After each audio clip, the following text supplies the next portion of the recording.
Hello guys, welcome to my vlog again. Tayo, may sama tayo. Ingat ka lang ha. Ingat. Oo. Ito nga pala yung araw na ihahatid namin yung asawa ko sa airport. Pogi. Uy, dami na ng pogi. Hindi, isa pa sa panding. Uy, napaka-pogi talaga. Babalik na ulit siya sa trabaho niya para sa pangarap kakayanin.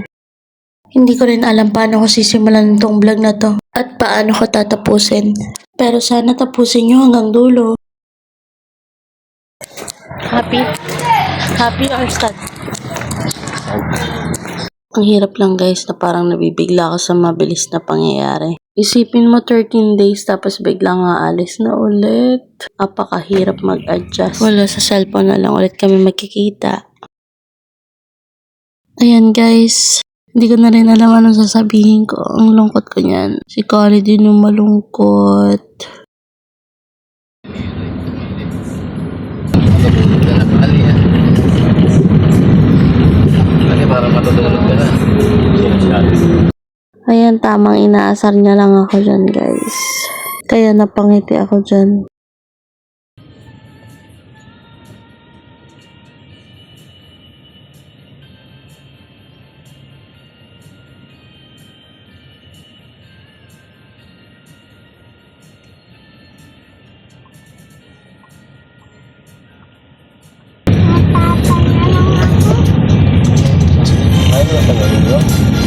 Ayan guys, gusto niya lumipat sa papa niya.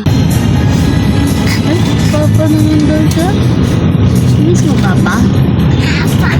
Papa mo yan?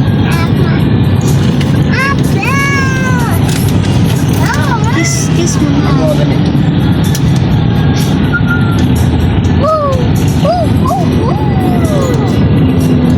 Ayan, sino hindi tatamaan sa ganyan? Diba? Ang bigat sa dibdib. Mababaw talaga, luha ko talaga. Mamimiss niya yan talaga yung papa niya. Sa 13 days na yon, nakita ko na nasabik talaga siya sa papa niya. Every night, nagpapakwento yan ng story sa papa niya. Pero buti na lang, kahit magkalayo yung mga tao ngayon, may video call na unlike before na sulatan lang, text lang na hindi nagkikita. Pero mahirap pa din.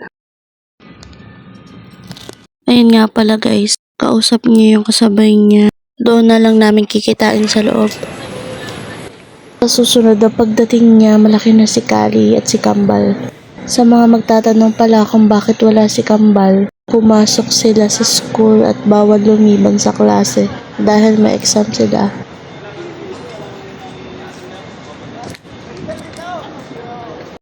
Wala talaga ako i-edit to guys. Kasi ang hirap i-edit, ang bigat sa dibdib. Iniisip ko na i-edit ko to pagka good mood ako. Kaya sa mga nag-aantay ng vlog ko, pasensya na kayo. Ngayon ko lang to natapos. Huy, kala mo talaga sikat. Charis lang guys. Ayan nga pala guys, naghahanap na kami ng makakainan. Jollibee sana. Ang kaso wala pala, sarado. Kaya sa iba na lang kami kakain. Ito nga pala yung kasabay niya. Hinatid din ng girlfriend niya. Kakain na nga pala kami guys. Kasi anong oras na din. Hindi pa kami nanananghalian.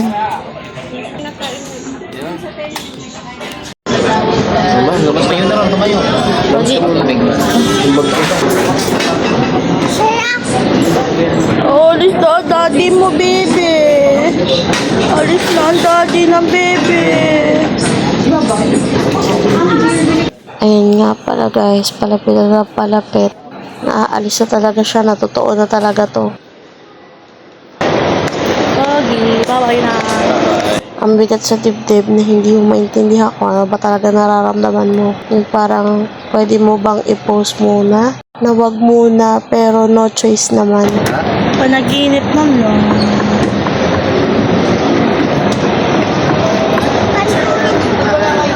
Yun nga, nagkikwento si Kali na mapapanaginipan niya daw yung papa niya. Sabi ko nga sa panaginip na lang kasi matagal-tagal pa sila bago makita. Sa mga nagtatanong pala kung bakit 13 days lang siya dito sa Pinas ay ginamit niya lang po yung leave niya. Ang uwi niya talaga ay next year pa. Pero hindi mo na siya uuwi na dahil lilipat siya ng panibagong trabaho. Basta yun na yun guys, ang hirap mag-explain. Kaya intindihin nyo na lang. Ayan nga pala guys, kasama na namin yung kasabay niya pabalik dun sa trabaho niya. Ba't ganon ang lungkot maghatid? Ang hirap sa pakiramdam na makikita mo siyang paalis na naman. Wala eh, lahat kami malungkot, ganon talaga. Tiis-tiis lang muna.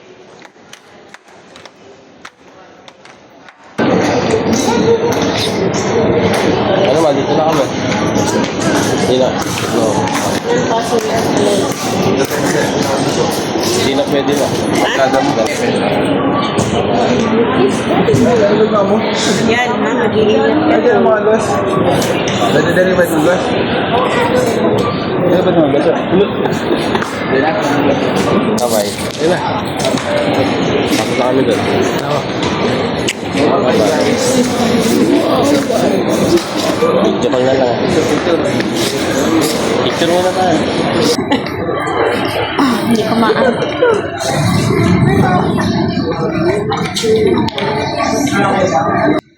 Ayan, picture-picture muna bago umalis.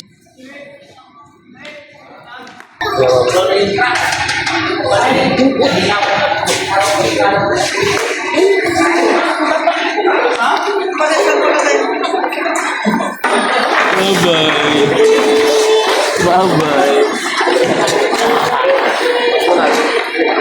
Ano daan nyo, ha?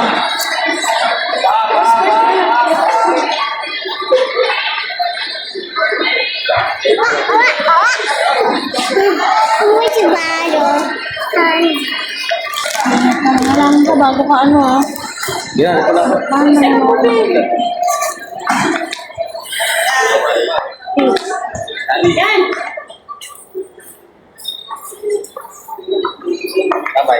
Lako.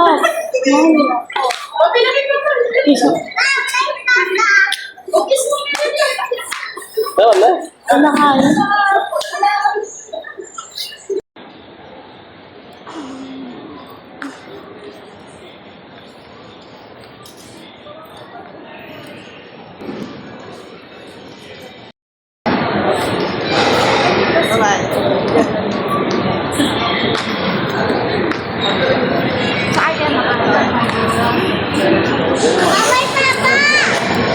Narinig niyo yun guys? Diba nakakalungkot, sumigaw pa talaga si Kali. Pero hindi narinig ng papa niya.